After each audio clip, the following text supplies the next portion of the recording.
সেই লোকটা কবি সলিল চৌধুরী। একটা লোক সব সময় আমার পেছন পেছন ঘুরঘুর করে। আমি যেখানে যাই ও সঙ্গে আছে। বাসে উঠি তো বাসে, ট্রামে উঠি তো ট্রামে, হাঁটি তো ও হাঁটে। অথচ লোকটা ঠিক আমার বিপরীত। আমার নাক খেঁদা, ওর নাক লম্বা। আমার চোখ ছোট, ওর চোখ টানা টানা বড়। আমার রং ময়লা, ওর রং উজ্জ্বল ফর্সা। আমার মাথায় টাক, ওর মাথা ভর্তি কালো কালো চুল। ঠিক আমার বিপরীত, অথচ লোকটা আমার পিছু ছাড়ে না। আমি যেখানে যাই ও সঙ্গে আছে। বাসে উঠি তো বাসে, ট্রামে উঠি তো ট্রামে, হাঁটি তো ও হাঁটে। আমি বেঁটে, ও লম্বা। আমার ধারে কাছে কোনো মেয়ে আসে না।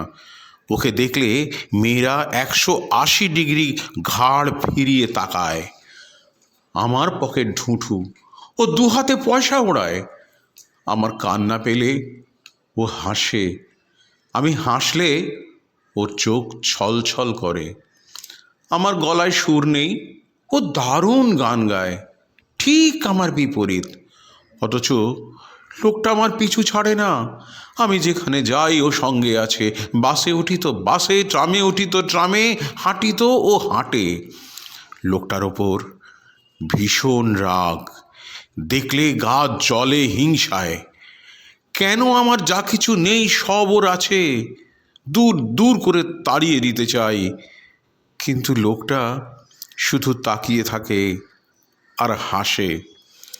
একদিন ঠিক করলুম লোকটাকে খুন করব। একটা ছুরি সানিয়ে নিলুম, কোমরে লুকিয়ে রাখলুম। তারপর যেই না পাশে এলো, পুরোপুরি ঢুকিয়ে দিলুম বুকে। ও কিন্তু হাসতে লাগলো আর বলল, তাকিয়ে দেখো তোমার নিজের বুকে। তাকিয়ে দেখি রক্ত ঝরছে আমারই বুক থেকে। আমি কিন্তু মারা গেলুম সেই দিন থেকে।